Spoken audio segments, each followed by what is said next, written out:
প্ৰথমতে মই মোৰ ইউটিউব চেনেললৈ সকলোকে স্বাগতম জনাইছোঁ আৰু যদি আপুনি এতিয়ালৈকে মোৰ চেনেলটো সাবস্ক্ৰাইব কৰা নাই অনুগ্ৰহ কৰি মোৰ চেনেলটো সাবস্ক্ৰাইব কৰক আৰু লগতে থকা নটিফিকেশ্যন বেলটো টিপি দিবলৈ নাপাহৰিব যাতে মই আপলোড কৰা সকলো ধৰণৰ এডুকেশ্যনেল ভিডিঅ'ৰ নটিফিকেশ্যন আপুনি লাভ কৰে গতিকে আজি আমি আলোচনা কৰিম ভয়েস চেঞ্জৰ বিষয়ে নিগেটিভ সেন্টেন্সৰ আমি ভয়েস চেঞ্জ কেনে ধৰণে কৰিব পাৰোঁ যদি বাক্যটো নিগেটিভৰ হয় তেতিয়া আমি ভয়েস চেঞ্জ কৰোঁতে কেনে ধৰণে আমি এক্টিভ ভয়েসৰ পৰা পেসিভ ভয়েস কৰিব পাৰিম গতিকে আজি চাম গতিকে বাক্যটো নিগেটিভৰ হলে এক্টিভৰ পৰা পেসিভলৈ নিউতে আমি প্ৰথমতে অবজেক্টটো সাবজেক্ট কৰিব লাগিব মানে এক্টিভ ভয়েসৰ যেটো অবজেক্ট হেতু পেসিভ ভয়েসত সাবজেক্ট কৰিব লাগিব গতিকে হেতু প্ৰথম নিয়মটো একেই আৰু দুই নম্বৰতে আমি কি কৰিব লাগিব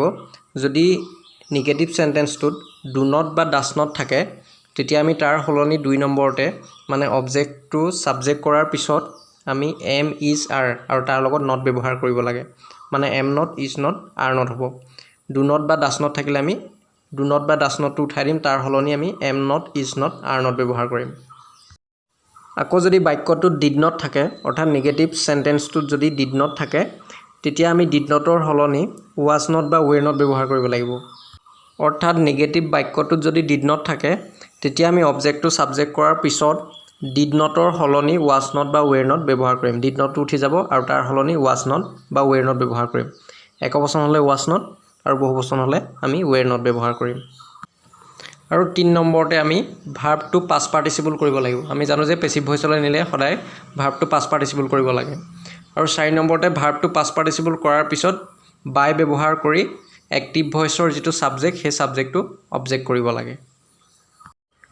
গতিকে দুটামান এক্সাম্পল চাই লওঁ he did not kill the dog গতিকে ইয়াত অবজেক্টটো আমি বাছি উলিয়াব পাৰিব লাগিব ইয়াত অবজেক্টটো হল অবজেক্টটো দা ডগ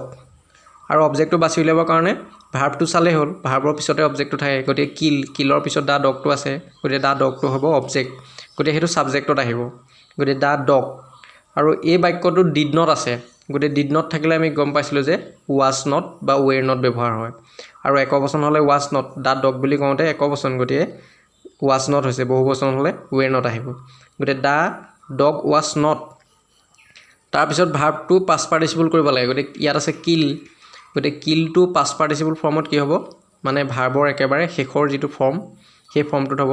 ভাৰ্বৰ তিনটা ফৰ্ম থাকে গতিকে ভাৰ্বৰ একেবাৰে শেষৰ ফৰ্মটোত হ'ব কিল কিল্ড কিল্ড গতিকে দা ডগ ওয়াজ নট কিল্ড তাৰ পিছত ভাৰ্বটো পাষ্ট পাৰ্টিসিপল কৰাৰ পিছত বাই আহিব তাৰ পিছত সাবজেক্টটো অবজেক্ট কৰিব লাগিব গতিকে সাবজেক্টটো ইয়াত হি আছে গতিকে হিটো অবজেক্টলৈ গলে হ'ব হিম ইয়াৰ পিছত আহিলে he does not take tea গতিকে টেক টু ভাৰ্ব গতিকে ভাৰ্বৰ পিছতে অবজেক্টটো থাকে গতিকে ইয়াত টিটো হ'ব অবজেক্ট গতিকে সেই অবজেক্টটো আমি সাবজেক্টত আনিব লাগিব গতিকে টি তাৰ পিছত দুই নম্বৰত কি কৰিব লাগিব ইয়াত ডাজ নট আছে আমি গম পাইছিলো যে ডু নট বা ডাজ নট থাকিলে am not is not are not আহে গতিকে টিটো হল থাৰ্ড পাৰসন সিঙ্গুলাৰ নাম্বাৰ আৰু থাৰ্ড পাৰসন সিঙ্গুলাৰ নাম্বাৰ হলে ইজ নট আহিব আৰু আই বুলি ক'লে এম নট আহিব আৰু বহুবচনৰ হলে ওয়েৰ নট আহিব ইয়াৰ পিছত ভাৰ্বটো পাষ্ট পাৰ্টিসিপল কৰিব লাগিব গতিকে টেকৰ যেটো past participle form take took taken গতিকে টেকেন তাৰ পিছত বাই আহিব তাৰ পিছত হিটো অবজেক্টত আহিলে হিম গতিকে it is not taken by him ইয়াৰ পিছত আহিলে I do not know your father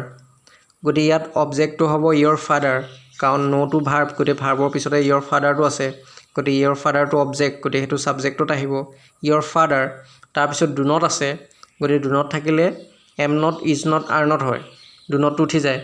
গতিকে এটো ইয়োৰ ফাদাৰটো থাৰ্ড পাৰসন সিঙ্গুলাৰ নাম্বাৰ গতিকে থাৰ্ড পাৰসন সিঙ্গুলাৰ নাম্বাৰ হোৱাৰ কাৰণে ইয়াৰ লগত ইজ নট আহিছে ইয়োৰ ফাদাৰ ইজ নট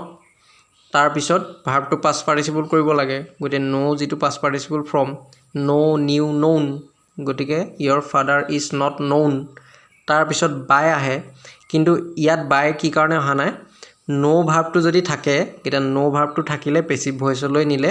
বাইৰ হলনি টু ব্যৱহাৰ কৰা হয় ইয়াত বাই আহিলে হেতেন অন্য ভাৰ্ব হোৱা হলে কিন্তু নো ভাৰ্বটো থকাৰ কাৰণে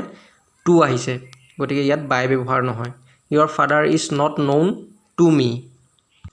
গতিকে ইয়াৰ পিছত আছে দে ডোন্ট প্লে ক্ৰিকেট গতিকে ইয়াত ক্ৰিকেটটো অবজেক্ট গতিকে অবজেক্টটো সাবজেক্টত আহিব আৰু ডু নটৰ হলনি কি হ'ব M not is not are not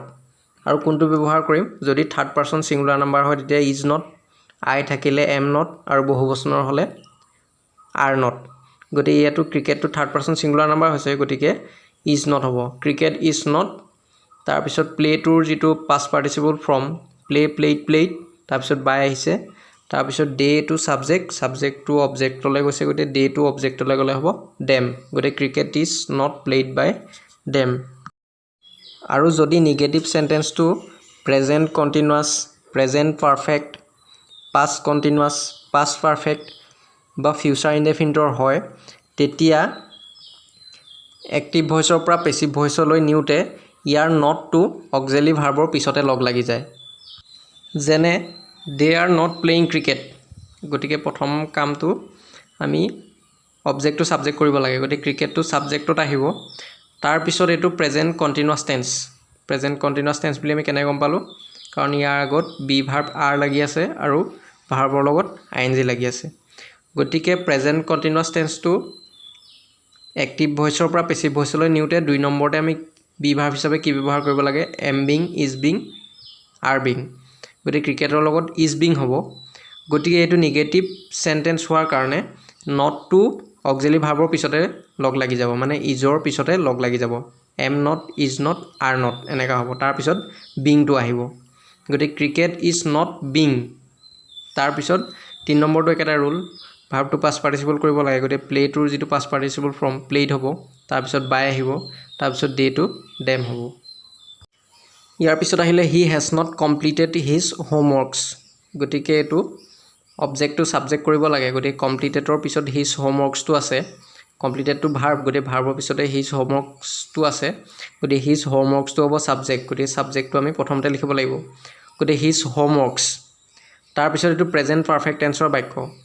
কাৰণ হেজ আছে আৰু ভাৰ্বটো পাষ্ট পাৰ্টিচিপল হৈ আছে গতিকে প্ৰেজেণ্ট পাৰফেক্ট টেন্সৰ বাক্য গতিকে প্ৰেজেণ্ট পাৰফেক্ট টেন্সৰ বাক্য হ'লে আমি পেছিভ ভইচলৈ নিওঁতে কি ব্যৱহাৰ কৰিব লাগে 2 নম্বৰতে বি ভাৰ্ব হিচাপে হেভ বিন বা হেজ বিন গতিকে ইয়াত আমি নটটো ইয়াৰ হেভৰ পিছতে লাগি যাব হেভ বা হেজৰ পিছতে লাগি যাব কাৰণ হেভ বা হেজটো অক্সিলাৰী ভাৰ্ব গতিকে অক্সিলাৰী ভাৰ্বৰ পিছতে লগ লাগি যাব গতিকে হেভ নট বিন বা হেজ নট বিন হ'ব আই থাকিলে হেভ নট বিন হ'ব আৰু থাৰ্ড পাৰ্চন ছিংগুলাৰ নাম্বাৰ হ'লে হেজ নট বিন হ'ব আৰু ছাবজেক্টটো প্লুৰেল নাম্বাৰ হ'লে হেভ নট বিন হ'ব গতিকে ইয়াত হিজ হোমৱৰ্কছটো বহুবচন কাৰণ হিজ হোমৱৰ্কৰ